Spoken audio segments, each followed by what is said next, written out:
अस्सलाम वालेकुम वरहमतुल्लाहि वबरकातुहू। शुरू अल्लाह के नाम से जो बड़ा मेहरबान निहायत रहम करने वाला है। इस पुरनूर और बाबरकत शहर में आप सबको खुश आमदीद। मैं हूँ आपकी मेज़बान महविश और आप लोग देख रहे हैं आज न्यूज़ और आज एंटरटेनमेंट की खुसूसी सहरी ट्रांसमिशन बारानी रहमत। ये बाबरकत वक्त जब हमारी कायनात खामोशी की एक चादर ओढ़े हुए होती है, तब हमारे जहनों में कुछ धुंधले ख्यालात आते हैं, ऐसे ख्यालात जो नींद में हमारी नज़रों के सामने आते हैं, यानी कि ख्वाब। ख्वाब की हकीकत क्या है? क्या ख्वाब सच्चे होते हैं?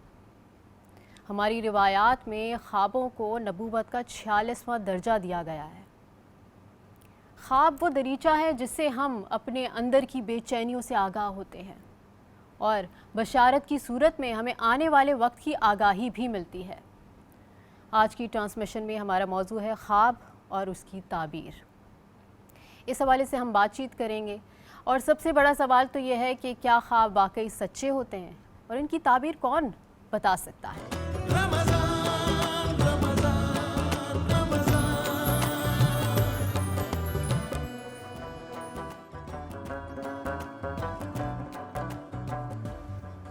वेलकम बैक टू आवर सहरी ट्रांसमिशन बारानी रहमत। सबसे पहले हम आ गए हैं हमारी किचन में, क्योंकि खाना बहुत ज़्यादा ज़रूरी है और खाने के बगैर हम रह ही नहीं सकते। तो खाना बनाने के लिए हमारे साथ मौजूद है हमारी शेफ़ खदीजा। इनको वेलकम करते हैं अपनी ट्रांसमिशन में। अस्सलाम वालेकुम। वालेकुम अस्सलाम। कैसी हैं आप? मैं ठीक हूँ, आप कैसी हैं? मैं भी ठीक हूँ माशाल्लाह। हम दोनों को देख के लग रहा है कि हम ईद वाइब्स दे रहे हैं ना लोगों को। हाँ, ईद करीब आने वाली है। ईद इंस्पो, हाँ, ईद पे आप इस तरह के आउटफिट्स ट्राई कर सकते हैं जैसे जैसे ईद करीब आ रही है। अच्छा ये बताया खदीजा, आज हम बना क्या रहे हैं? आज हम चटकारा कबाब बना रहे हैं। चटखारा कबाब, ये मेन्यू भी ईद के मेन्यू में इंक्लूड होने वाला है ना? सही है। ऐसे ही है। अब इसमें इंग्रेडिएंट्स क्या जाएंगे आप ये बताएं। आप कीमा ले लें, ठीक है, चिकन का कीमा ले लें, उसमें आप लेमन जूस डालें, ठीक है। चाट मसाला डालें, नमक डालें, ब्लैक पेपर डालें, हल्दी डालें, गरम मसाला डालें और धनिया पाउडर होता है वो डालें और कोरिएंडर चॉप करके वो डाल दें। अच्छा। उसको और उसमें वो भी जाएगा, क्या कहते हैं, स्लाइस होते हैं ना डब रोटी, उसमें से 1-2 स्लाइस भी जाएंगे और बटर या ऑयल वो आप करके उसको अच्छे से मैश करके अपने हाथ से मसल के उसकी जो है क्या कहते हैं पेटीज बनाना है कबाब की तरह ना शेप में। ठीक है। उसके बाद हम इसको फ्राई कर लेंगे, डालडा कॉर्न ऑयल में फ्राई कर लेंगे, ठीक है। फ्राई करने के बाद निकालने के बाद फिर हम इसके बिल्कुल आखिर में जो है हम कैप्सिकम और टमाटर और प्याज ले लेंगे। उनको हम थोड़ा गार्लिक में सौते करेंगे, ठीक है। उसमें फिर हम नमक, ब्लैक पेपर, थोड़ा सा चाट मसाला उसको छिड़क के कबाब उसमें डाल के उसको थोड़ा सा मिक्स कर लेंगे। अच्छा, यानी आप वो जो पैटीज होते हैं वो अलग अलग नहीं है, वो वेजीज के साथ ही सर्व होंगे। हाँ। अच्छा, ये जो आपने ब्रेड डाली है, इसमें स्लाइस डाला है, तो ये एज अ बाइंडिंग एजेंट काम करेगा, फ्लेवर देगा? Binding okay. क्योंकि कबाब आपके खुलेंगे नहीं। सबसे इजी ऑप्शन होता है कि आप डब रोटी ऐड कर लें, तो वो बाइंडिंग। अच्छा, मुझे ये बताएं कि अगर किसी को चिकन नहीं खानी तो उसके जगह ये बीफ भी यूज़ कर सकते हैं। हाँ, मतलब मोस्टली होता है ना लोगों को बीफ नहीं पसंद आता है। अच्छा। तो चिकन एक इजी ऑप्शन होता है सबके लिए कि सब खा लेते हैं। तो बीफ को गलाने के लिए कोई एडिशन, कोई अलग से मसाला डालना होगा? नहीं, आप यही सारे मसाला डालें। ये है कि बस आप बीफ में जो है ना थोड़ी देर मैरिनेट करके रखें ताकि बीफ में जो है मसाला अच्छे से जो है मैरिनेट हो जाए और बनने के बाद जो है ना वो बहुत जायकेदार होता है और गल भी जाता है। अगर आपको मैरिनेशन में ज़्यादा टाइम देते हैं तो वो गल जाता है।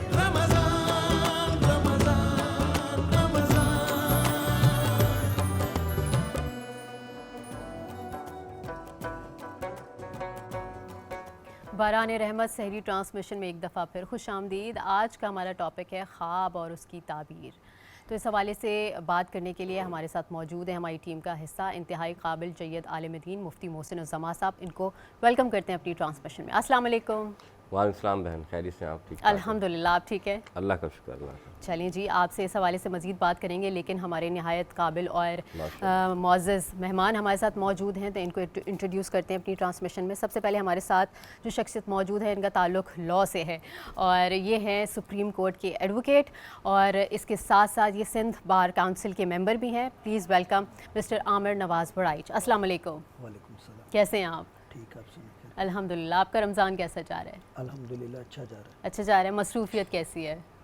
काफ़ी ज़्यादा है। काफ़ी ज़्यादा है। अच्छा, पिछले दिनों तो आप कुछ ज़्यादा ही लाइमलाइट में रहे हैं ना, कुछ कंट्रोवर्सीज़ भी हो रही थी, तो उस हवाले से आप थोड़ा सा हल्का हुआ है वो सीन या अभी भी हाईलाइटेड है, लाइक स्पेशली इन रमज़ान? चीज़ें चलती रहती हैं, बाहर पॉलिटिक्स है, वो फिर जनरल पॉलिटिक्स भी कहीं मिक्सअप हो जाती है तो ओके, तो रमज़ान में ब्रेक नहीं लेते वकला? नहीं, मुझे नहीं लगता। नहीं लेते। अच्छा, मुझे लगता है कि वकला की ज़िंदगी इतनी मसरूफ़ होती है कि उनकी ज़िंदगी में कभी ब्रेक लगता ही नहीं है। Is that true? ऐसा ही काफ़ी अच्छा, हमारे साथ एक और मेहमान मौजूद है, इनका ताल्लुक भी जो है वो लॉ से है और ये हैं एडवोकेट हाई कोर्ट। वेलकम करते हैं अपनी ट्रांसमिशन में सिकंदर अली जज साहब। अस्सलाम वालेकुम। वालेकुम अस्सलाम। कैसे हैं आप? अल्लाह का बहुत शुक्र। अच्छा जी, कैसा जा रहा है आपका रमज़ान? माशाल्लाह बस बहुत अच्छा जा रहा है, बहुत अल्लाह का शुक्र है। रमज़ान की रहमतें भी ले रहे हैं और काम भी साथ साथ चल रहा है। ये अच्छी बात है कि रमज़ान में इंसान को रोज़े भी रखने चाहिए साथ साथ और अपनी कामों को भी नहीं छोड़ना चाहिए। बिल्कुल। वरना लोगों का ये होता है ना कि अच्छा है रमज़ान में छुट्टियां हो जाएं तो हमें वक्त मिल जाए थोड़ा सा इबादत करने का, ये वो। जी, जी। आप क्या समझते हैं? बिल्कुल, रमज़ान में तो हमारे पे वैसे भी ज़्यादा लोड हो जाता है क्योंकि केसेस बच्चे होते हैं जिनको मिलना होता है, फैमिलीज़ के जो मैटर होते हैं, तो बहुत ज़्यादा रूटीन वर्कलोड हो जाता बिल्कुल है। वर्कलोड हो जाता है। अच्छा, वैसे ईद वीद पे छुट्टियां होती हैं आप लोगों की? बस वकील मतलब बस अब 24 घंटे ही है। अच्छा, यानी ईद पे भी आपको कॉल्स आ रही होती है काम के लिए? बिल्कुल आ रही होती। ओके, तो आप लोग वैसे क्या करते हैं, प्रायोरिटी क्या देते हैं? अपनी फैमिली को प्रायोरिटी देते हैं या अपने क्लाइंट्स को? ईद पे तो बहुत ज़्यादा सख्ती होती है फैमिली की तरफ से, एक दिन तो दें। That's तो true. फिर अब क्लाइंट का भी देखते हैं, अगर कोई ऐसा मसला हो जिसमें दरपेश हो मसाइल के, जाना ज़रूरी है, मिलना ज़रूरी है तो मिल लेते हैं, वरना ज़्यादातर फैमिली को टाइम देते हैं। ओके। अच्छा आमिर साहब, आप मुझे ये बताएं कि आप कैसे वकालत में आए हो? पिछले दिनों तो मैंने पॉडकास्ट में सुना था कि आप ये कह रहे थे कि आपके हालात भी इतने ख़राब थे कि डिग्री भी कलेक्ट करने के लिए आपके पास पैसे नहीं थे। तो how did you and up joining this field? असल में मैं डोमिनो इंग्लिश लर्निंग सेंटर में लैंग्वेज पढ़ाता था, तो वहाँ पर एक टीचर थी। तो मैंने उनसे पूछा कि आप क्या करती हैं, तो उन्होंने कहा लैंग्वेज के बिसाइड टीचिंग के। तो उन्होंने कहा कि मैं वकालत करती हूँ, मैं वकील हूँ। तो मैंने उनसे कहा कि मुझे भी शौक़ है LLB करने का, वकालत करने का। तो उन्होंने कहा कि एडमिशन खुले हुए हैं, आप जाएँ एडमिशन लें। ओके। तो नेक्स्ट डे मैं गया, मैंने एडमिशन लिया। अच्छा, उनके कहने पे फ़ौरन ही आपने एडमिशन ले लिया? उनसे मैंने पूछा था कि ओके। मैंने बताया था कि मुझे पसंद है LLB। अच्छा। तो उन्होंने कहा कि एडमिशन खुले हुए हैं। तो मैं नेक्स्ट डे फिर गया, पता किया, तो उन्होंने कहा खुले हुए हैं, तो मैंने एडमिशन ले लिया। तो उसके बाद फिर आहिस्ता आहिस्ता अल्लाह ताला ने करम किया। अच्छा, जो डिग्री वाला था मामला, वो मैंने उस वक्त का कहा था जब मैंने मास्टर्स क्रिमिनोलॉजी में किया था। ओके। तो उस टाइम पे हम चूँकि इवनिंग शिफ्ट में थे, तो वो सेल्फ फाइनेंस पे था। तो शुरू के 1-2 सेमेस्टर्स की तो फ़ी पे कर दी थी, लेकिन चूँकि वकालत में बिल्कुल अर्ली स्टेज थी और सुबह फर्स्ट टाइम पे कोर्ट जाना होता था और उन दिनों काम नहीं होता था बिल्कुल भी। फिर शाम में इवनिंग में मास्टर्स क्रिमिनोलॉजी में कराची यूनिवर्सिटी जाना होता था। अपने एक्सपेंसेस भी देखने होते थे, फैमिली के एक्सपेंसेस भी देखने होते थे। मीनवाइल एक पार्ट टाइम जॉब भी करनी होती थी। डोमिनो में जो है वो मैं पढ़ाता था, 2-3 घंटे के लिए लैंग्वेज टीचिंग करता था। तो उस टाइम फिर एक जगह आई कि मैं जो फ़ीस है वो पे नहीं कर पा रहा था। तो फिर टीचर्स ने डिग्री रोक दी कि उन्होंने कहा कि अब आप फ़ीस पे करेंगे तो आपकी डिग्री। फिर जब पैसे आए थोड़े, तो मैं गया डिग्री लेने, तो पता चला कि उस पर टैक्स लग चुके हैं। ओके। अब तो वो जो भी थे कि काफ़ी बढ़ा दिया उन्होंने उस टाइम पे, तो मुझे बुरा लगा। मैंने कहा कि एजुकेशन है, चलो आप नहीं दे रहे हैं डिग्री, अब जब बच्चे आ गए लेने एटलीस्ट तब तो आप दो उनको। उस पे भी टैक्स लगा दिया। और ये फिर मैंने तालीम पे डिग्री पे टैक्स, ये क्या वो बात हुई? डिले ये कोई प्रॉपर्टी है? लेट फीस पे उन्होंने उसको वो कर दिया सरचार्ज, था, लेट फीस सरचार्जेस ओके, लगा दिए थे ओके। लेट फीस पे, तो वो मज़ीद पैसे बढ़ा दिए। तो फिर मैंने कहा छोड़ें, देखे जाएगी। चलिए, अच्छा नौजवानों को तो ये काफ़ी अच्छा मैसेज गया ना। लोग आजकल ये समझ रहे हैं कि LLB की जैसी डिग्री मिल जाती है तो ये एक मनी मिंटिंग समझे करियर पाथ है, लेकिन ऐसा नहीं है। पहले आपको स्ट्रगल करनी है, अपना नाम बनाना है, उसके बाद ही आप पैसे कमा सकते हैं। Is that true? बस मेहनत करनी होती है। वकालत में जो सबसे इम्पोर्टेंट चीज़ है वो आपका एटीट्यूड है। अगर आप फोकस करेंगे, तवज्जो देंगे और अपनी मेहनत करेंगे, मेरे ख्याल से इस फील्ड में कोई भी शख्स होगा वो मायूस नहीं होगा और वो सक्सेसफुल होगा। सिकंदर साहब, आप बताइए, आप तो मायूस नहीं हुए इस फील्ड में आके? नहीं, मायूस क्या, तो इसके अंदर एक सवाल ही नहीं पैदा होता है, क्योंकि ये एक ऐसा वकील, एक अल्लाह का नाम भी है और लोगों की तवक्को भी हैं और हमें फिर काम भी करना होता है लोगों का। जिम्मेदारी भी बहुत बड़ी है। और वो एक बहुत, मैं तो कहता हूँ कि जिस तरह रुझान आ रहा है ना, यंग जनरेशन का भी आ रहा है, वकालत पे बहुत ज़्यादा आ गया है। बहुत। और इसमें मगर मेहनत बहुत है, पढ़ना बहुत है आपको, ओके। और सीखना भी है।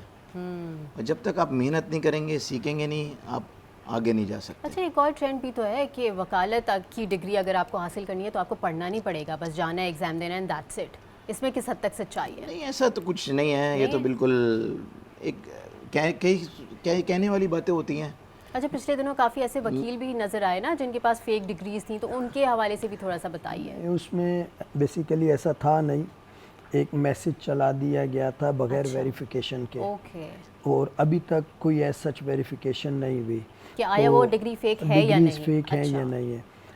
असल में उसमें पहले ये चाहिए था उनको कि पहले वेरिफिकेशन करते और फिर कोई स्टेटमेंट देते कि डिग्रीज जो हैं फेक हैं। तो अभी तक जो हमें देखने में आया, जो सिंध बार ने अभी तक लिस्ट प्रोवाइड की है, जिसमें मेरे ख्याल से 50 या 54 लोगों की जिनकी डेबिशियस लॉ गेट के तौर पे लिस्ट प्रोवाइड की गई, वो अभी तक वेरीफाई नहीं हो सका कि वेदर वो फेक हैं या नहीं है।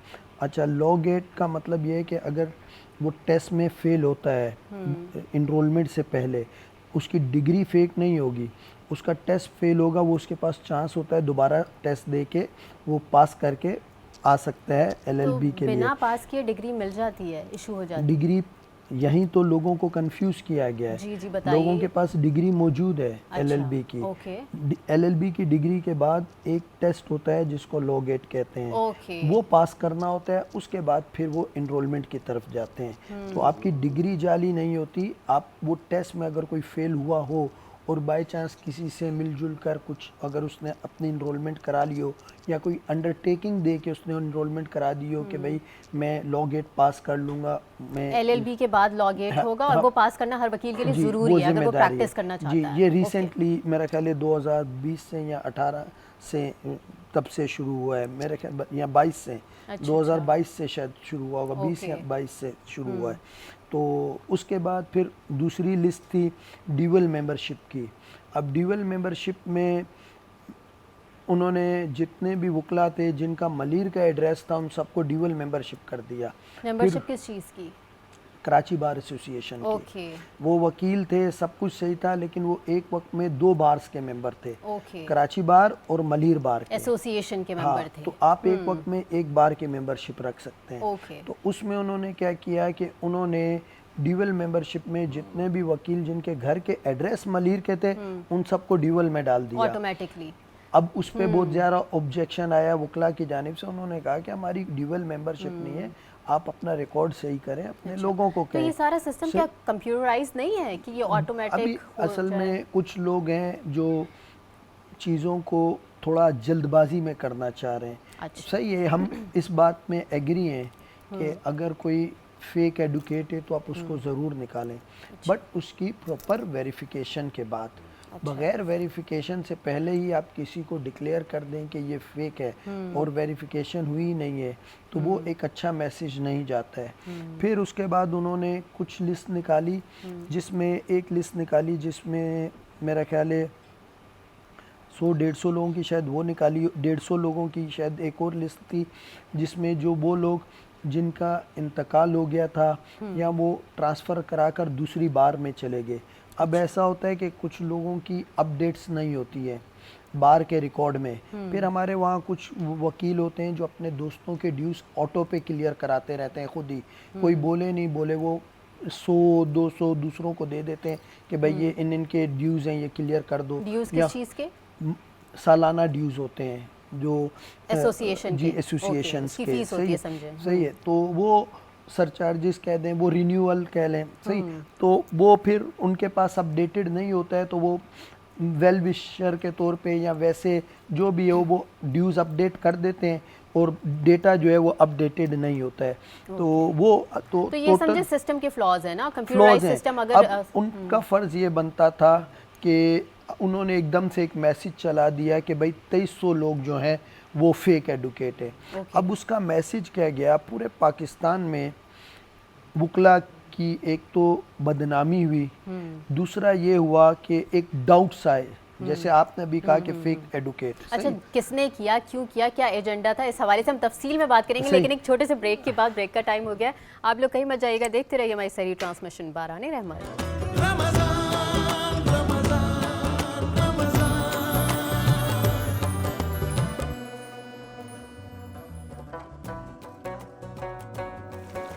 बरान रहमत सही ट्रांसमिशन में एक दफ़ा फिर खुश आमदीद। और तैयार होके देखें, खदीजा ने मुझे किचन पे लगा दिया है और मुझे थोड़ा सा डर लग रहा है, क्योंकि जब तैयार होके आप किचन में जाते हैं ना और ये ऑयल का काम करते हैं तो ये बहुत रिस्की हो जाता है। अच्छा खदीजा, ये रेडी हो गए हमारे कबाब? जी रेडी है। अच्छा, हम इनको शैलो फ्राई भी तो कर सकते हैं ना? हाँ कर सकते हैं, आपकी मर्जी है। वैसे मैंने डीप फ्राई करा है ना। हाँ, और हमें इसलिए डीप फ्राई करना पड़ता है क्योंकि हमें जल्दी जल्दी बनाना जल्दी, होता हाँ। है। अच्छा जी, ये तो हो गया है, तो अब ड्रिंक में आप क्या बना रही हैं? ड्रिंक मैं बहुत हेल्दी बना रही हूँ आज। अच्छा। मैं बनाना और स्मूथी बना रही हूँ। बनाना ओट स्मूदी।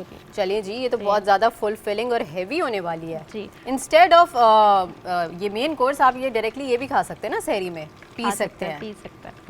और बहुत ये इजी है। आप इसमें क्या कहते हैं, बनाना ले लें। ठीक ओके। है, बनाना ऐड कर लें, स्ट्रॉबेरी। अच्छा, इसमें ऑप्शंस होते हैं, इसमें काफ़ी चीज़ें आप डाल सकते हैं अपनी मर्जी से, According to है ना, your taste, according, ना? हाँ। तो मैं जो है वो बनाना और स्ट्रॉबेरी ऐड कर रही हूँ इसमें।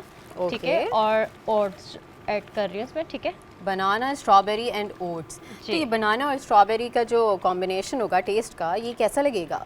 ये बहुत मज़े का खट्टा होता है। मीठा। ये बहुत मज़े का होता है क्योंकि बनाना का एक अलग ही मीठा सा फ्लेवर होता है और स्ट्रॉबेरी का जो होता है वो थोड़ा खट्टा सा होता है। एलैबोरेट तो- क्या करें, मज़े का तो होता है, लेकिन कैसा होता है? खट्टा होता है, खट्टा मीठा, फीका खट्टा होता है। मीठा सा ही होगा। खट्टा मीठा खट्टा मीठा सा होगा। ओके, ठीक है। और ये जो ओट्स होंगे, जब इसमें आप मिल्क ऐड कर देंगे तो ये इसी तरह से सख्त से रहेंगे या फिर ये? नहीं नहीं, ये ग्राइंड होने के बाद जो है ना, ये बिल्कुल स्मूथ, जैसे शेक होता है ना आपका, बिल्कुल वैसा बन जाएगा ये शेक, हेल्दी शेक जो होता है। ओके, चलिए ठीक है। और इसके साथ अगर हम इसको और मीठा करना चाहें तो शुगर ऐड कर सकते हैं, हनी ऐड बिल्कुल कर आप सकते हैं? हनी ऐड कर सकते हैं आप चाहें, क्योंकि अक्सर लोग जो है शुगर अवॉइड करते हैं बहुत सी हेल्थ इशू उसकी वजह से, क्योंकि वैसे ये हेल्दी ड्रिंक है तो आप इसमें हनी ऐड करें तो वो ज़्यादा बेहतर है। अच्छा, आमिर साहब से पूछते हैं। आमिर साहब, आप बताइए कि आप सहरी में क्या लेते हैं? मैं पराठा। पराठा।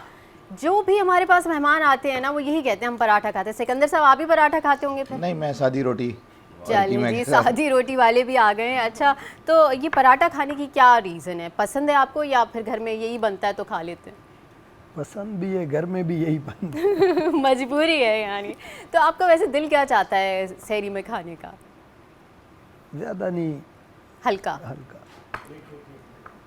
अच्छा सिकंदर साहब, आपका दिल चाहता है कि आप हैवी खाएं सहरी में?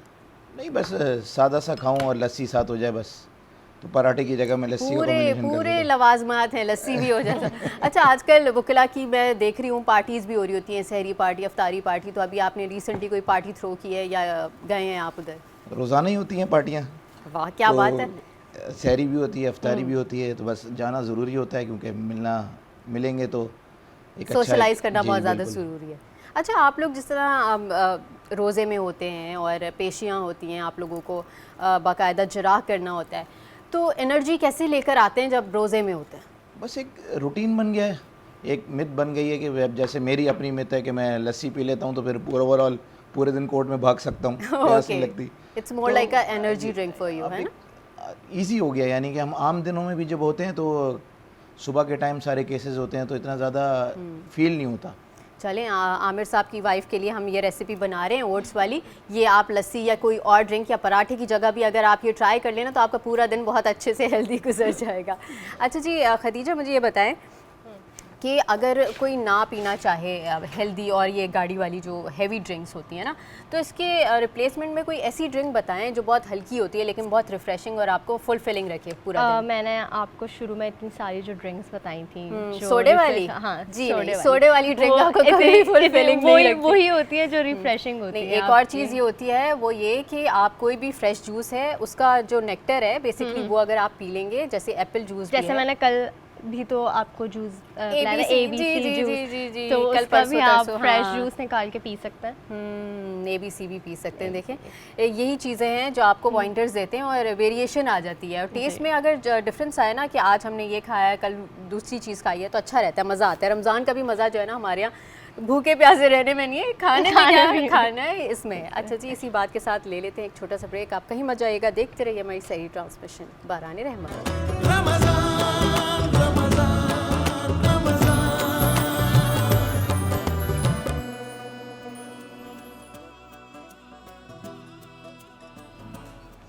बारान रहमत सहरी ट्रांसमिशन में एक दफ़ा फिर खुश आमदीद। आज हम जिस मौजू पे बात कर रहे हैं वो है ख्वाब और उसकी ताबीर। मुफ्ती साहब हमारे साथ मौजूद हैं, इनसे मैं सबसे पहले एक सवाल करना चाहूँगी। मुफ्ती साहब मुझे ये बताएं कि इस्लाम में ख्वाब की क्या हकीकत है? औज़ुबिल्लाहि मिनश्शैतानिर्रजीम बिस्मिल्लाहिर्रहमानिर्रहीम। क़ाल अल्लाहु ताला फ़िल क़ुरानिल मजीद इन्नी अरा फ़िल मनाम अन्नी अज़बहुका आमनतु बिल्लाहि सदक़ल्लाहुल अज़ीम। तमाम तारीफ़ अल्लाह रब्बुल इज़्ज़त के लिए जो कि खालिक़ कायनात है, और लाखों दुरूद व सलाम मेरे आका हज़रत मोहम्मद सल्लल्लाहु अलैहि वसल्लम की ज़ात पर जो अल्लाह के महबूब हैं और ख़ातमुन नबिय्यीन हैं। बहन, आपने सवाल किया कि ख्वाब के हवाले से की हकीकत इस्लामी तालीमात या उसकी हकीकत के हवाले से क्या हुक्म है। याद रखिएगा कि हमारी एक ईद ही ख्वाब के पर होती, जिसे आप ईद उल अधा कहते हैं। यानी हज़रत इब्राहीम अलैहिस्सलाम ने ख्वाब देखा कि वो अपने बेटे को ज़बी कर रहे हैं, और जो मैंने आयत आपके सामने तिलावत फरमाई वो यही इसका मफ़हूम है कि वो अपने बेटे से खिताब करते कहते हैं कि बेटा मैंने ख्वाब में देखा कि मैं तुम्हें ज़बी कर रहा हूँ। अब मालूम ये कुरान की ये आयत हमें इस बात की इस्तदलाल कर रही है कि ख्वाब जो है इसकी ताबीर ज़रूर होती है, और ये जैसे कि आपने पहले ही हदीस बयान कर दी कि नबूवत का 46वां हिस्सा होता है। यानी ये भी अल्लाह की तरफ से एक इंडिकेशन होते हैं, इशारे होते हैं जो एक अल्लाह के प्यारे बंदों को अल्लाह ताला बयान फरमा रहा होता है। और ख्वाब के बारे में इस्लाम का सबसे पहला ही जो मैंने असूल बताया कि हम जो ईद मनाते हैं उस ईद की सबसे पहली जो बुनियाद है वो ख्वाब ही है। तो मालूम ये चला कि ख्वाब जो है उसकी ताबीर भी होती है। अब ताबीर से क्या मुराद है कि जो आप ख्वाब देखते हैं, ज़रूरत नहीं कि पूरा वही ख्वाब जो है वो हकीकत में वैसे वाज हो, बल्कि इससे मुराद ये है कि ख्वाब जो होता है उसकी कोई ना कोई ताबीर हुआ करती है या इंडिकेशन होती है, इशारा होता है, और इसके बारे में जो बयान करता है उसे मुअब्बिर कहते हैं। अच्छा, ख्वाब की ताबीर बताने वाले को मुअब्बिर ख्वाब कहते की ताबीर। और जो कि इस्लामी तौर पर जो अल्लाह उसके रसूल के दीन को भी समझता हो और इस्लामी तालीमात को भी समझता हो, और वो मुअब्बिर, तक़वा और परहेज़गार भी हो, तो हर एक से आप अपने ख्वाब बयान भी ना करना है। बल्कि रसूलुल्लाह सल्लल्लाहु अलैहि वसल्लम की हदीस है कि जब तुम अच्छे ख्वाब देखो तो सबसे पहले क्या करो, शुक्र अदा करो और उसको बयान करो। अब बयान से क्या मुराद है कि उन लोगों के सामने बयान करो जो इस बात को सुनकर या तो खुश होंगे या फिर तुम्हें इसकी सही ताबीर बयान फरमाएंगे। होता है कि अब आप अच्छा ख्वाब बयान करते हैं तो सुनने वालों में दो कैटेगरी है, एक है हसद करने वाले, बिल्कुल, और एक वो होंगे जो आपको अप्रिशिएट करेंगे, जो आपके खैर खा होंगे। तो आपने भी ये भी देखना है कि जो आप ख्वाब बयान कर रहे हैं कि ऐसे शख्स को ना बताएं जो आपके ऊपर नजर लगाए या हसद करे, इस बात का ख्याल रखना है। अच्छा। और बयान उसको करना है जो मुअब्बिर है या फिर ऐसा शख्स जिसको आप नेक साले समझते हैं, जो आपके लिए खैर खा और दुआ करे। एक बात तो ये। दूसरी बात ये, इसी तरीके से हुजूर अकरम सल्लल्लाहु अलैहि वसल्लम ने फरमाया कि जब तुम बुरे ख्वाब देखो तो वो किसी से बयान ना करो। अच्छा। बल्कि क्या करो कि तुम दाएं जो कंधा है इस तरफ मुंह करके 3 बार थूक कर औज़ुबिल्लाहि मिनश्शैतानिर्रजीम बिस्मिल्लाहिर्रहमानिर्रहीम पढ़ दो, ताकि उस ख्वाब के बुरे असरात तुम्हारी ज़िंदगी पे नमूदार ना हो। तो मालूम ही चला जहाँ अच्छे ख्वाब के असरात होते हैं वहाँ बुरे ख्वाब के भी असरात होते हैं। लेकिन आप बयान ना करेंगे तो अल्लाह ताला उन तमाम चीज़ों से महफूज फरमाएगा, और ये अमल करेंगे जो हदीस से मैंने आपको बयान कराया तो अल्लाह ख़ास रहमत फरमाएगा इंशाल्लाह इंशाल्लाह। अच्छा मुफ्ती साहब आपकी तरफ आएंगे दोबारा, लेकिन अब आमिर साहब की तरफ आते हैं क्योंकि हमने गुफ्तगू का सिलसिला बीच में तोड़ दिया था। हम बात ये कर रहे थे कि वो कौन लोग थे जिनका ये एजेंडा था कि डिफेम करें लॉयर्स को। देखिए, उसमें अब मैं बोलूँगा चूँकि हमारी बार पॉलिटिक्स है तो बहुत सारी चीज़ें अच्छी नहीं लगती हैं, लेकिन मैं यही कहूँगा कि जिसने भी ये मैसेज दिया कि 2300 जो हैं वो जाली वकला हैं, तो उसे पहले वेरिफिकेशन करनी चाहिए थी, और वेरिफिकेशन करने के बाद जो लोग निकलते उसको अपडेट करना चाहिए तो था। उनका एजेंडा क्या था, मकसद क्या था? अब कुछ भी हो सकता है, बोलने को मैं नहीं चाहता इस फोरम पे कुछ ऐसा बोलूं, खैर, लेकिन जो मैसेज था वो एक अच्छा मैसेज नहीं गया। जैसा कि अभी आपने पूछा कि फेक लॉयर्स, इसी तरह हमारे कुछ वकला दोस्तों ने हमें आके कंप्लेन की। उन्होंने कहा कि भाई हम किसी टूल प्लाजा पे या कहीं रुके तो हमने उनसे बताया कि हम वकील हैं, तो हमने जब कार्ड दिखाया तो उसने बोला भाई असली वकील हो या नकली वकील हो। अच्छा। आजकल बहुत ज़्यादा, तो उससे एक ऑल ओवर पाकिस्तान जो है, ख़ासतौर पे कराची बार एसोसिएशन के और सिंध के जो वकला हैं उनका एक अच्छा मैसेज नहीं गया। तो अभी उनका तक इमेज काफ़ी हद तक ख़राब हो गया, तो उस इमेज को सही करने के लिए क्या इकदाम आप लोग कर रहे हैं? यही है कि बार एसोसिएशन वेरीफाई करे, बगैर वेरीफाई किए कोई भी स्टेटमेंट नहीं दे। जब कोई हो जाए तो फिर वो उसको हाईलाइट भी कर दें या पॉइंट आउट भी कर दें, बट उससे पहले तक उनको चाहिए कि जो भी वो प्रोसेस करें उसको मीडिया के थ्रू डिस्कस करने के या हाईलाइट करने से वो अवॉइड करें, और इंटरनली जो भी है, किसी को नोटिस भेजना है, किसी से कुछ इन्फॉर्मेशन लेनी है, कोई डॉक्यूमेंट लेना है, वो लें और अपनी इंटरनल जो है प्रोसीडिंग करें। ओके। अच्छा, सिकंदर साहब की तरफ आएंगे। आप मुझे ये बताएं कि कोई भी वकील को चूज़ करने से पहले जो क्लाइंट होता है उसको कौन कौन से ऐसे पॉइंट्स हैं जो जहन में रखने चाहिए? देखिए, सबसे पहले जिसका भी केस हो वो सबसे पहले खुद इट्स सेल्फ स्टडी करे, अच्छा। क्योंकि इतनी सारी चीज़ें आजकल एआई का सिस्टम आ गया, डिजिटलाइज हो गई है सारी चीज़ें।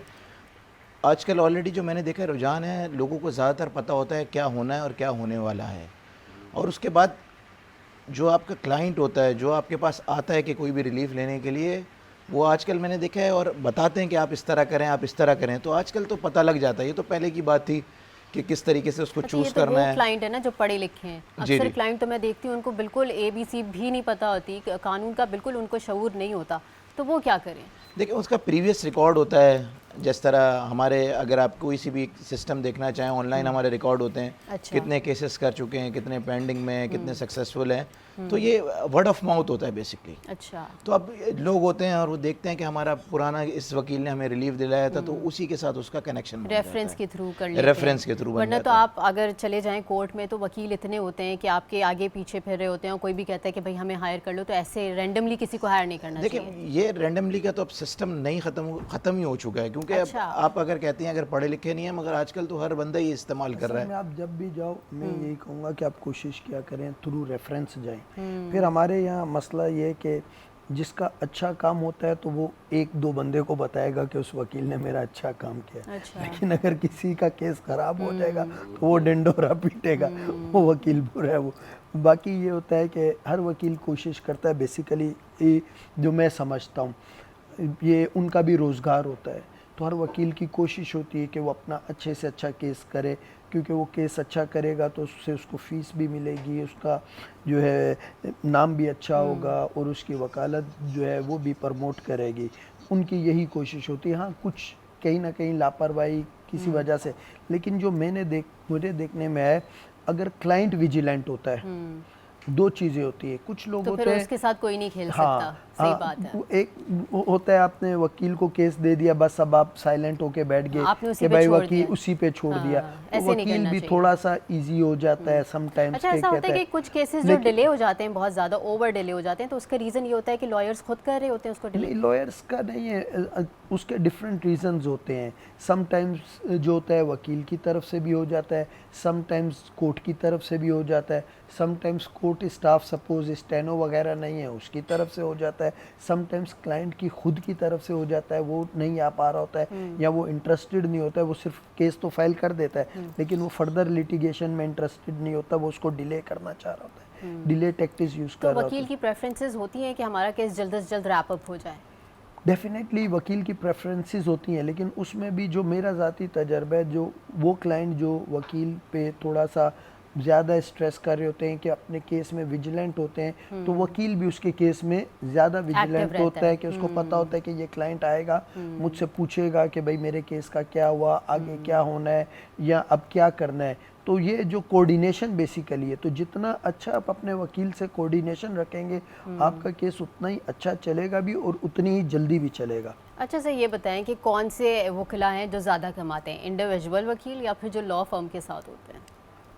देखिए, बहुत सारे वकीला हैं जो अपनी इंडिपेंडेंट प्रैक्टिस कर रहे हैं और वो बहुत अच्छा अर्न कर रहे हैं, और बहुत सारे ऐसे भी हैं जो बड़ी लॉ फर्म्स के साथ हैं तो वो अपना अर्न कर रहे हैं। ये डिपेंड करता है आपकी एबिलिटी पे, आपके वर्क पे कि आप क्या डिलीवर कर रहे हैं। तो जब कोई लॉ फर्म की तरफ जाता है तो वो भी चूज़ करके जाता है कि वेल रेप्यूटेड है, तो इसी तरीके से वो वकील के पास भी जब आता है तो वो सोच समझ के चूज़ करके जाता है कि भाई ये क्या पोजीशन है।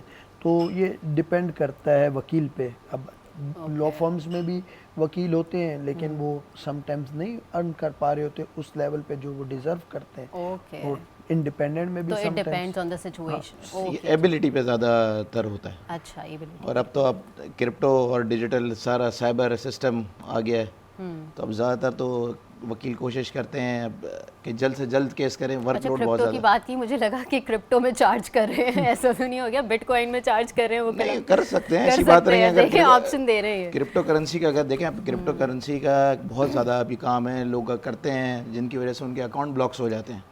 तो अब उनके पाकिस्तान में तो अभी लीगल नहीं हुआ ना ये। कौन आपसे कहता है लीगल नहीं होगा? अच्छा। बिल्कुल एसिड, इसका बिल भी पास हो गया है। ये एक सिस्टम बना हुआ है जो लोगों तक मैसेज नहीं पहुंच पा रहा।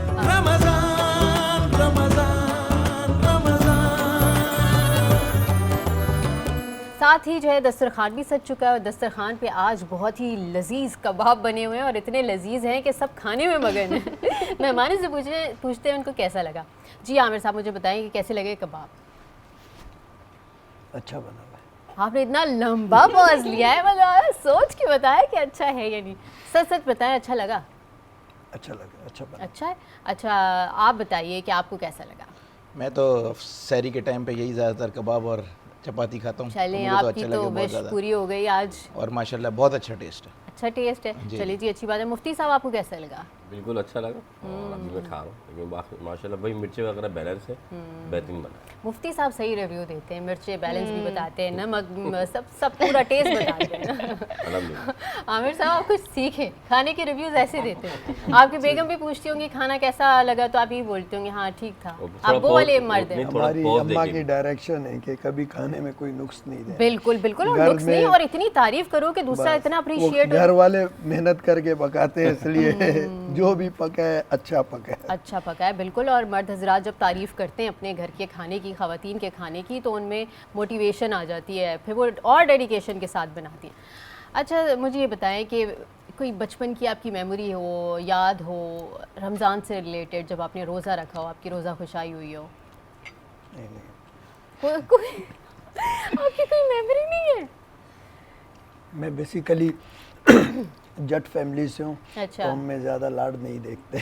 अच्छा, क्यों? आपकी फैमिली में इस तरह कोई रोज़ा कुशाई वगैरह नहीं नहीं होती? होती है। अच्छा, तो सख्ती से बच्चों को पाला जाता है क्या? सख्ती नहीं है, बस हम रफ और टफ होते हैं थोड़ा सा, वो बच्चों को ज़्यादा अच्छा। पैम्पर्ड नहीं करते। ओके, तो आप खुद कैसे फादर हैं? आप फादर हैं? मेरे 2 बच्चे। माशाल्लाह माशाल्लाह, तो आप खुद एक स्ट्रिक्ट फादर हैं? नहीं नहीं, क्यों स्ट्रिक्टनेस? मैं तो बच्चों से कहता हूँ, मेरा ये मानना है कि नसीब पानी की तरह होता है, जैसे पानी अपना रास्ता बनाता है, ऐसे नसीब अपना रास्ता बनाता अच्छा। है। तो मैं ये कहता हूँ कि सही है, पढ़ो लिखो, भले टॉपर बनो नहीं बनो, नहीं मुझे बनो। कोई इंटरेस्ट नहीं है, बस पास ज़रूर हो जाओ। सिकंदर साहब, आप कोई अपनी मेमोरी शेयर करें बचपन की। मेमोरी ऐसे बहुत सारी हैं, मगर रमज़ान के लिहाज से तो कोई ऐसी है नहीं। आपकी रोज़ा खुशाई नहीं हुई? रोज़ा कुशाई मेरी भी नहीं हुई। ये तो बहुत ही जुल्म हुआ है हमारे आज के दोनों मेहमानों के साथ। वैसे जितने मेहमान आए हैं सबकी रोज़ा खुशाइयाँ हुई हैं, और सब ने अपनी मेमोरीज शेयर की। इतना क्यों स्ट्रिक्ट रहे आपके पेरेंट्स? नहीं, स्ट्रिक्ट नहीं रहे, बस एक ट्रेंड नहीं था ना, इस तरह का कोई शौक़ था रोज़ा कुशाई हो। हालांकि मेरी मिसेज़ ने बहुत मुझे बोला, और मेरे बच्चों की ख़ास तौर पे की रोज़ा कुशाई। अच्छा, मगर वैसे आपने पहला रोज़ा कब रखा था, किस एज? पहला रोज़ा मुझे याद है माशाल्लाह, मैं उस वक़्त 5th क्लास में था। अच्छा माशाल्लाह, ओके। हाँ, तो बस वो भी तो स्कूल गए थे जिस दिन आपने रोज़ा रखा था? ये भी याद नहीं है कि गए थे नहीं गए थे। अच्छा, जिन लोगों की मेमोरी में बहुत सारी बातें आ जाती हैं ना, जैसा मेरी मेमोरी में अगर बहुत ज़्यादा नाम आ जाते हैं तो मुझे लोगों के नाम याद नहीं रहते। इस तरह आपके पास बहुत सारी स्टोरीज आप लोगों के माइंड में स्टोर हो जाती होंगी ना, बिकॉज ऑफ द क्लाइंट्स है और आपका प्रोफेशन जो ऐसा है, तो आपसे जो अपनी मेमोरीज है वो रिमूव और इरेज होती जाती होंगी। बिल्कुल बिल्कुल, आपने बिल्कुल सही बात बोली, सारी इरेज हो जाए। रोज़ाना बहुत एक अच्छा नई कवर अप स्टोरी, किया है मैंने। रोज़ाना एक नई कहानी होती है, मगर That's कुछ लोगों की कहानी ऐसी होती है, दर्दनाक कहानियाँ होती हैं। अच्छा, हम खुद भी परेशान हो जाते हैं सुन के, नए नए चक्कर, नई नई बातें हैं तो रोज़ाना। आप कोई ऐसी वैसे अगर स्टोरी है जिसने आपके दिल पे बड़ा असर डाला हो, वो शेयर कीजिए। कोई ऐसा देखिए, केस आया हो? केसेस तो बहुत सारे हैं, अगर आप पूरी रात भी अगर बात नहीं करें नहीं, कोई 10 ऐसा सहरियाँ भी जिसने निकल आपके दिल जाएंगी। पे बड़ा असर डाला हो? यही है कि देखें, आजकल जो बस नौजवान हैं, डिजिटल जो जा रहे हैं, इसके बहुत साइड इफ़ेक्ट हैं, ख़ास तौर पे लड़कियों के लिए। अच्छा, और बहुत सी अभी करंटली ऐप्स बन गई हैं जिनके थ्रू रिश्ते हो रहे हैं। अच्छा, रिश्ते, ओके। बस उससे बहुत ज़्यादा प्रॉब्लम हो गया। और उसके बाद फिर एक लोग फ्रस्ट्रेटेड हो जाते हैं, या सोशली या फैमिली के प्रेशर से, या रिश्ते नहीं आ रहे होते हैं, या नहीं करना चाह रहे होते हैं, वो फिर दूसरे प्लेटफॉर्म पे जाते हैं, फिर उसके बाद उनके कॉन्सिक्वेंसेस बहुत ख़राब है। बिल्कुल बिल्कुल। और माशरे में बहुत सी ऐसी बुराइयां हैं जो जन्म इसका- दे रही हैं, जो जी, पहले जी। नहीं थी, लेकिन अब क्योंकि इसका डिजिटल बहुत दौर है। स्कैमर फ़ायदा भी उठा रहे हैं, और उसके बाद कुछ लड़की होती हैं, कुछ लड़के होते हैं, चाहते हैं हम बाहर रिश्ता करना चाहते हैं, तो अब पाकिस्तान से बाहर से भी स्कैम हो रहा है, चाहे वो लंदन हो, चाहे वो USA हो, वहाँ से बस पूरा एक सेटअप बना हुआ होता है, बस पैसे आती आने का एक चक्कर होता है। पहले यानी आपको वही हम कल परसों ही इस हवाले से बातचीत कर रहे थे कि अब्रॉड के जो रिश्ते होते हैं वो इतने टेम्पटिंग हो जाते हैं और इतने अपीलिंग लगते हैं कि लोग इन्वेस्टिगेशन नहीं करते और अपनी बेटियों को सपोर्ट कर देते हैं। और आपके इस चैनल के तवज्जो से मैं कहता हूँ कि बिल्कुल ऐसा रेफरेंस होना चाहिए, स्ट्रांग हो, वेरिफिकेशन हो, और आपको समझ हो या आपको पता हो कि क्या हो रहा है। नहीं, मैं तो कहती हूँ कि कोई एक ऐसा इदारा होना चाहिए जो कि ऐसा बने जो कि बाकायदा वहाँ पे जाके इन्वेस्टिगेशन करे और उस चीज़ की जिम्मेदारी ले। वो इदारा कहाँ जिम्मेदारी लेगा, इदारा खुद बिजी हो जाएगा दूसरे चक्करों में, मगर बंदा खुद देखे, बात वही है ना विजिलेंट कि होना चाहिए, बिजनेस विजिलेंट। हाँ बीच में आ जाता है, मनी बीच में आ जाता है। बहुत सारी चीज़ें बस। चलें इस हवाले से मजीद गुफ्तगू करेंगे एक छोटी सी ब्रेक के बाद। कहीं मत जाएगा, देखते रहिए हमारी सहरी ट्रांसमिशन बाराने रहमत।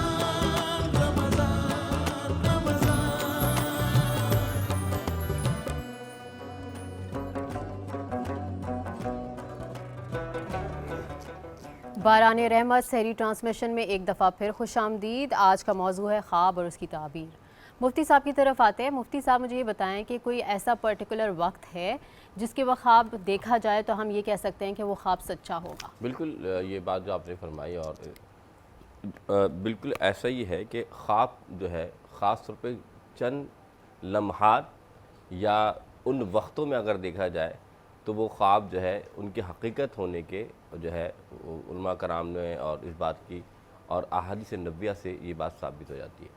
सबसे पहली जो आप रात को सुबह सादिक से पहले यानी कि तहज्जुद के वक्त या नमाज फ़जर के वक्त जो है अज़ान फ़जर के वक्त जो ख्वाब देखते हैं, उस ख्वाब की जो है आमतौर पे फ़ुक़हा ने फरमाया है, मैं फरमाया कि वो ख्वाब हकीकत पर मबनी होता है और वो आपको इंडिकेट करता, इशारा देता है आपकी ज़िंदगी में कुछ अमल आने के लिए। ओके। जैसे कि अगर हम देखें कि ये ख्वाब जो देखे जाते हैं, ख्वाब की 3 कैटेगरीज होते हैं। एक कैटेगरीज होती है कि आप रोज़मर्रा जो काम कर रहे हैं, अब रोज़मर्रा जो आपने काम किया, अचानक आप देखें रात में भी वो मामला, वो हिस्सा आपके आप ख्वाब उसी का हिस्सा, एक्टिविटी में इन्वॉल्व जी, है जो आपने आपके दिन ख्वाब में का वो की है। हिस्सा बन जाता है। ठीक है। तो वो ख्वाब आपकी फितरी तौर पर आपकी जहनी अशकाल की वजह से होता है। सही। एक ख्वाब वो होता है जो आप बनना चाहते हैं या कुछ होना चाहते हैं, तो आपके जहन में अनकॉन्शियसली वो चीज़ मौजूद होती है, तो वो आप उसके लिए तक़व्वुद करते हो, वो ख्वाब भी एक होता है। यानी आपकी डिज़ायर्स। जी जी जी। ओके। एक ख्वाब जो अल्लाह की तरफ से जो आपके लिए इशारा होते हैं,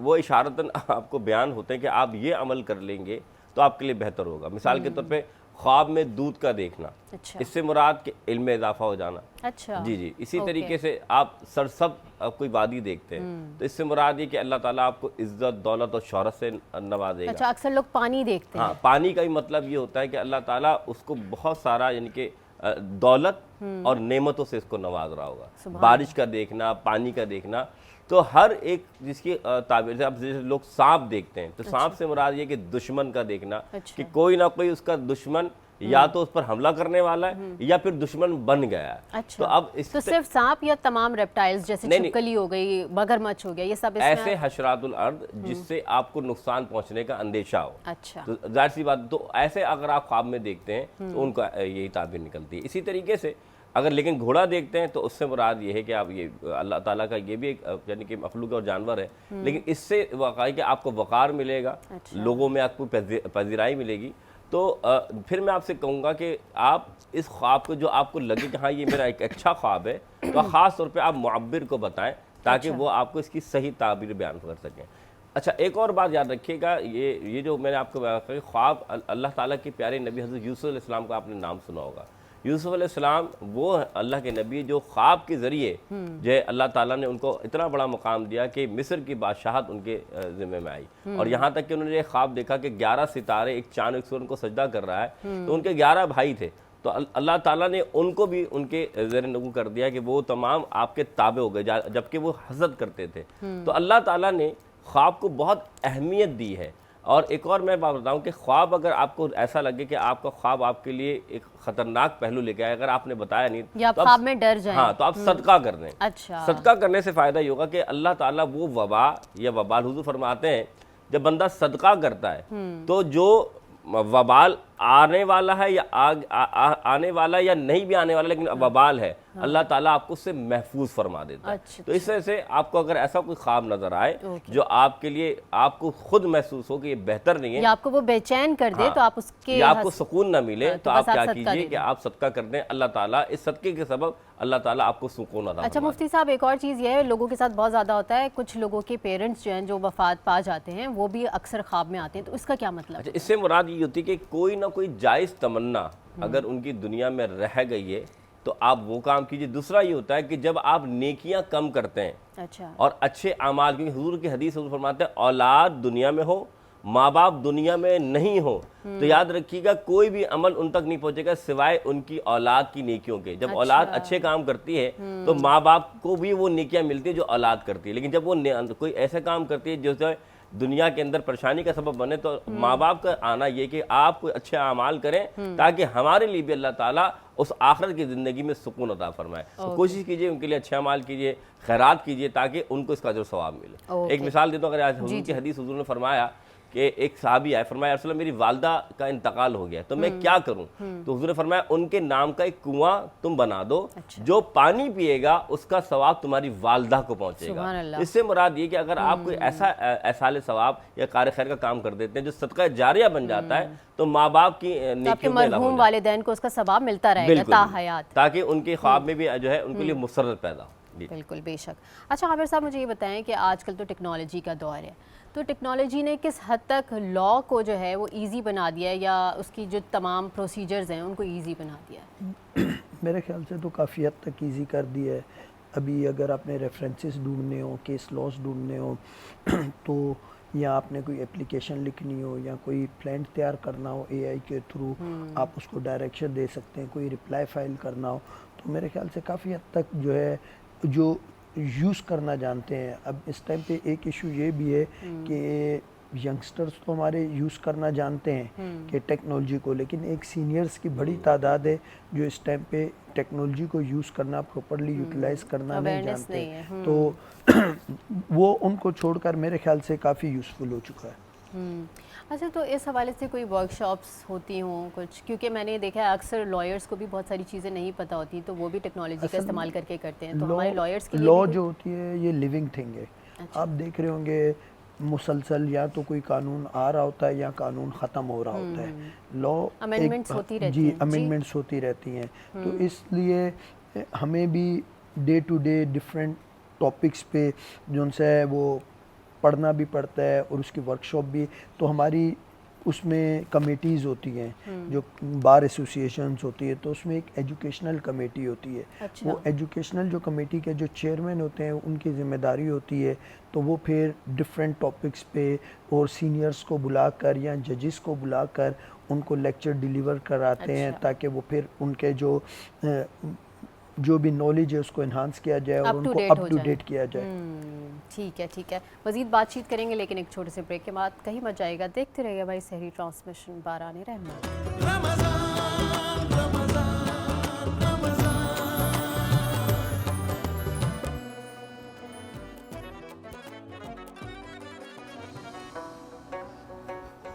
बाराने रहमत सहरी ट्रांसमिशन में एक दफ़ा फिर खुशामदीद। मुफ्ती साहब की तरफ आएंगे। मुफ्ती साहब, एक मेरा अपना पर्सनल मसला भी था जो मैं डिस्कस करना चाहूँगी यहाँ, वो ये कि किसी दोस्त ने कोई ख्वाब देखा मेरे लिए और वो ख्वाब बहुत ही डरावना था, तो उसने मुझे पूरा का पूरा बयान कर दिया, लेकिन उस चीज़ ने मुझे बहुत ज़्यादा परेशान कर दिया था। तो इस तरह से अगर कोई किसी के लिए ख्वाब देखता है जो बहुत डरावना हो, तो वो क्या उसको बता देना चाहिए ऐसे ही?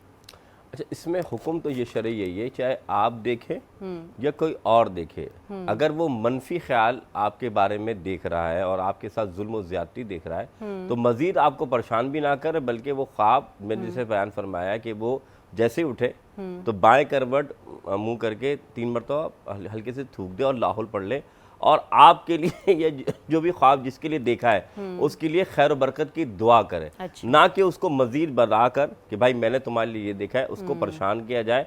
हाँ, ये जरूर बयान कर दें कि आप उसको ये कर दें कि भाई तुम कोशिश करो कि ज़रा एहतियात करो। ज़रूरी नहीं है कि आप उसको ख्वाब बयान करें कि मैंने तुम्हारे लिए ऐसा ख्वाब देखा, तुम नाउज़ुबिल्लाह गिर रहे थे, मर रहे थे, एक्सीडेंट हो गया था। इससे क्या होगा कि आपको बुरा ख्वाब भले आपने देखा और बुरा ही उसके बारे में, तो उसके मनफी असरात होंगे। सही। और मनफी असरात जब होते तो इंसान वही करने की कोशिश करता है कि यार ये क्या मामला क्या। और एक बात याद रखिएगा, हुजूर की ये हदीस है, हुजूर फरमाते हैं, मफ़हूम हदीस ये है कि मैं बंदे के गुमान के मुताबिक होता हूँ। मुराद ये है कि अगर आपका गुमान गालिब ये हो गया कि शायद ये मामला मेरे साथ होने वाला है, तो वो आईना कहीं ना कहीं वो ऐसा हो जाएगा। तो इस वजह से हुक्म यही है कि वो आप फर्स्ट थॉट आने ही ना हाँ, दें। ठीक इस है। वजह से हुक्म ये है कि आप इस चीज़ से बचिए, मुख्तसर कह रहा हूँ, और ना बयान कीजिए, बल्कि उसके लिए खैर खाई की दुआ करें और सदका कर दें। या इशारतन बोल दें कि अपना ख्याल रखो या सदका जी, निकालो। या फिर यह कह दें कि उस लफ्ज़ को या उस ख्वाब को बयान करने के बजाय आप उनको कन्वे कर दें कि भाई ज़रा आजकल अपना ख्याल रखना, बस मेरा एक दिल चाहा। तो ज़रूरी नहीं कि आप उसको वो बयान करें जिससे उसकी मनफी ख्यालात में और इजाफा हो जाए। जी अच्छा, बहुत शुक्रिया मुफ्ती साहब। अच्छा जी, सिकंदर साहब मुझे ये बताएं, जो यंग लॉयर्स हैं उनको आप कोई मैसेज देना चाहेंगे, वो किस तरीके से लेके अपने प्रोफेशनल लाइफ को चलें? बस पढ़ें और डिलीवर करें और इंसानियत की खिदमत करें और पढ़ते मुसलसल पढ़ते रहें। जैसे अभी बताया आमिर भाई ने कि ये एक लिविंग थिंग है, हर वक्त पढ़ना है। रोज़ाना अमेंडमेंट्स आती हैं, रोज़ाना लॉज आते हैं और लॉ चेंज होते जा रहे हैं। और जो पाकिस्तान का जो लॉ है बिलखुसूस बहुत अच्छा है, लोगों को समझना चाहिए। और रिलीफ जो सिस्टम है हमारे पास बहुत अच्छा है। अगर कोई विजिलेंट है, अगर विजिलेंट नहीं भी है, उसका मशवरा करना चाहिए, बहुत आसानी से और अच्छे तरीके से रिलीफ मिल सकता है। अच्छा, आप क्या समझते हैं किसी सीनियर एडवोकेट के अंडर रह के अच्छी ट्रेनिंग हो सकती है यंग लॉयर्स की? बिल्कुल, देखें सीनियर के अंडर में तो रहना पड़ता है। जब तक आप सीनियर के अंडर में नहीं रहेंगे, आप काम कैसे सीखेंगे? अब डॉक्टर भी अगर कोई एक्सपर्ट सर्जन बनता है तो पहले वो अपने सीनियर के अंडर काम करता है। तो अगर आपको एक्सपर्ट बनने के लिए आप देखते हैं सीनियर मेरा कैसे मूव कर रहा है और मुझे अब अपनी अमेंडमेंट्स के साथ इसमें और किस तरह एनहांसमेंट लेकर आना है। तो अपना सीनियर कैसे चूज़ करते हैं वैसे लॉयर्स? देखें, जब लॉयर होता है वो खुद एक विजिलेंट किस्म का बंदा होता है, स्मार्ट होता है, उसको पता होता है कि मुझे किस सीनियर को चूज़ करना चाहिए। अच्छा। जो उसको क्या वर्कलोड दे रहा है, कितना वर्कलोड दे रहा है और केसेस के अंदर प्रेजेंट होने दे रहा है या सिर्फ डायरी के लिए उनको भेज रहा है। ओके। तो लॉयर को खुद पता लग जाता है, पहले शुरू के ही हफ्ते में पता लग जाता है कि मुझे कौन सा सीनियर चूज़ करना है। ओके। अच्छा आमिर साहब, मुझे ये बताएं, वकालत में सियासत की कितनी अहमियत है? मेरे ख्याल से पाकिस्तान में तो वकालत में सियासत ज़रूरी है। रीज़न क्या है? रीज़न ये है कि हमारा जस्टिस सिस्टम जो है वो उस लेवल पे मजबूत नहीं है। अच्छा। तो बार पॉलिटिक्स जो होती है या वकला जो होते हैं वो कोशिश करते हैं कि जो भी वीकनेस है वो उसको कहीं ना कहीं उस पर अपना रिएक्शन दें, उस पर अपना जो भी, जैसे कि अभी लेटेस्ट जो अमेंडमेंट हुई थी, 26वीं अमेंडमेंट, 27वीं अमेंडमेंट्स हुई थी, उस पर वकला की रिजर्वेशन थी। कुछ वकला कह रहे थे कि सही है, कुछ कह रहे थे कि नहीं है।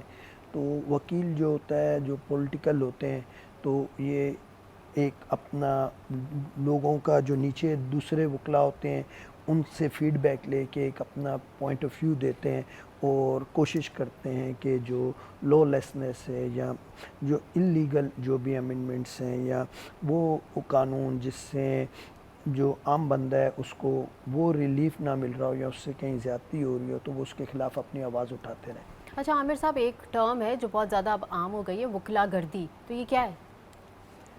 देखें, पर्पसली वकला को बदनाम किया जा रहा है। देखें, वकील इंसान है, या तो कह दें कि वकील फरिश्ता है। उसकी भी माँ बहन की शादी होती होगी, उसके भी भाई की शादी होती होगी, उसकी भी शादी होगी, उनके भी फैमिली इश्यूज़ होंगे। वो भी प्रॉपर्टी ख़रीदता होगा, फ़रोख्त करता होगा, उसके भी इश्यूज़ होते होंगे। वो भी रोड पे चलता होगा, लोगों से मिलता होगा, जुलता होगा, झगड़ता होगा। ये वकील इंसान है। अगर आप वकील से, हमारे लोग ये कह रहे हैं कि वकील के साथ कुछ भी हो तो वकील चुप हो जाए। अच्छा। अगर वकील रिएक्शन दे तो वो वकीला गर्दी क्या देते हैं? अब वकील में और एक आदमी में सिर्फ एक डिफरेंस है। आम आदमी हमारे यहाँ आवाज़ रेज नहीं करता है, लेकिन जब वकील के साथ ज़्यादती होती है तो वकील अपनी आवाज़ रेज करता है। वो लोगों को बिल्कुल वैसे ही बताता जैसे है। मीडिया वाले हैं, अगर उनके साथ कोई ज्यादती होती है तो फिर टैग लगा दिया जाता है ये मीडिया वाले हैं, एज इफ कोई बदमाशी कर रहे हैं। ऐसी वकीला भी अपने हक के लिए अगर बात करें तो कहते हैं बदमाशी सही, कर रहे हैं। हाँ, बाकी हर जगह 5 उंगलियां बराबर नहीं होती, बिल्कुल ऐसा ही है। 19-20 कहीं ना कहीं होती है। ऐसा नहीं है कि हम बोलें कि, लेकिन इसका ये हरगिज़ मकसद नहीं है कि आप पूरी कम्युनिटी को, अगर आप देखेंगे तो इश्यूज़ कितने होते हैं इस टाइम कराची में, अगर कम से कम भी 15,000 वकील हैं। अब आप बताएं कि अब 15,000 वकील का डेली उनमें से किसी एक का या हफ्ते में एक आध इशू नहीं होगा। ऑब्वियसली अब इस टाइम पे सपोज़ आप बात करेंगे तो कम से कम भी मुख्तलिफ दूर, तो हम आपके सामने बैठे हुए वकील, मुख्तलिफ जगहों पे रात के इस टाइम पे भी कम से कम 1,000-2,000 वकील आगे पीछे होगा। कोई किसी होटल में बैठा होगा, कोई क्रिकेट खेल रहा होगा, कोई किसी नॉर्मल जगह कैजुअल डिस्प्यूट में तो इन्वॉल्व हो ही अब जाता है कहीं ना इंसान। कहीं वो होता है। हाँ, तो अब ये एक डेलिब्रेटली रीज़न क्या है, बेसिकली वकील जो है ये इश्यूज़ पे बात करता है। तो अब एक सोची समझी स्कीम के तहत वकील को डैमेज किया जा रहा है और एक मैसेज दिया जा रहा है कि वकलागर्दी है। हम ज़ाती तौर पे भी अपने दोस्तों से कहते हैं कि इग्नोर कर दिया करें, अच्छा, अगर कुछ हो तो इग्नोर करें, बट हर किसी का टेम्परामेंट ऐसा नहीं है। अगर 10 लोगों के साथ इशू होगा तो 10, आज भी अभी भी एक वाक़या हुआ है, हमारे एक वकील साहब उमैर, उनके वालिद साहब को गोलियां मार के, अभी का मैं बता रहा हूँ, वो शहीद हो गए, इंतकाल कर गए में, अभी मुझे यहाँ बैठे हुए कॉल आई है। सही है। तो अब उसके साथ ये इशू है, क्या वो उस पर आवाज़ ना उठाए? बिल्कुल उठाए। अब अगर वो उस पर आवाज़ उठाएगा, अपने वालिद के कातलों के खिलाफ एक्शन के लिए बात करेगा या उनसे एक्शन करेगा, तो क्या ये वकलागर्दी है? और वकला की तो काफ़ी दुश्मनियाँ भी हो जाती हैं ना। अब बहुत सारी चीज़ें होती हैं, तो वो सारी चीज़ें तो मुझे नहीं लगता है। हाँ, मैं लोगों से यही कहूँगा कि भाई अगर आपको कोई इशू होता है किसी जगह तो बार एसोसिएशंस हैं, आप उसमें आएँ, but it does not mean, हाँ, वकला दोस्तों से भी यही रिक्वेस्ट करूँगा कि आप कोशिश किया करें कि जहाँ जिस हद तक इग्नोर कर सकते हैं और ignore इंडिविजुअली करें। रिएक्ट ना करें, बार के कोशिश थ्रू जो यही है करें, अपना मसला कोशिश लेकर यही आएं। करें कि भाई द लीस्ट वो हो, तो होपफुली इंशाल्लाह ताला चीज़ें ज़ाहिर है चलेंगी और बैलेंस रहेंगी, उम्मीद है इंशाल्लाह। यस यस फॉर श्योर इंशाल्लाह। मैं शुक्रिया अदा करना चाहूँगी अपने मेहमानों का कि आप लोगों ने अपनी मसरूफियत से हमारे लिए वक्त निकाला, बहुत बहुत शुक्रिया। मुफ्ती साहब आपका भी बेहद शुक्रिया। अच्छा जी, आज की कॉन्वर्सेशन से ये सबक मिला है कि अगर आप कोई ख्वाब देखे भी तो उसकी ताबीर सिर्फ़ उस इंसान से मालूम कीजिए जो जानता हो ये इल्म। इसके अलावा परेशान होने की ज़रूरत नहीं है, क्योंकि अल्लाह ताला की ज़ात बहुत रहीम व करीम है, वो बैठा है और उसने आपको तरीक़ाकार भी बता दिया है। सदका रद्द बला है, तो अगर कोई भी चीज़ आपको बेचैन कर रही है तो आप सदका दीजिए और अल्लाह ताला पे छोड़ दीजिए। इसी बात के साथ आपसे इजाज़त लूँगी, अपनी मेज़बान महविश सिद्दीक़ को दीजिए इजाज़त। अपना ख्याल रखिएगा, देखते रहिए हमारी सहरी ट्रांसमिशन बारानी रहमत। अल्लाह हाफ़िज़।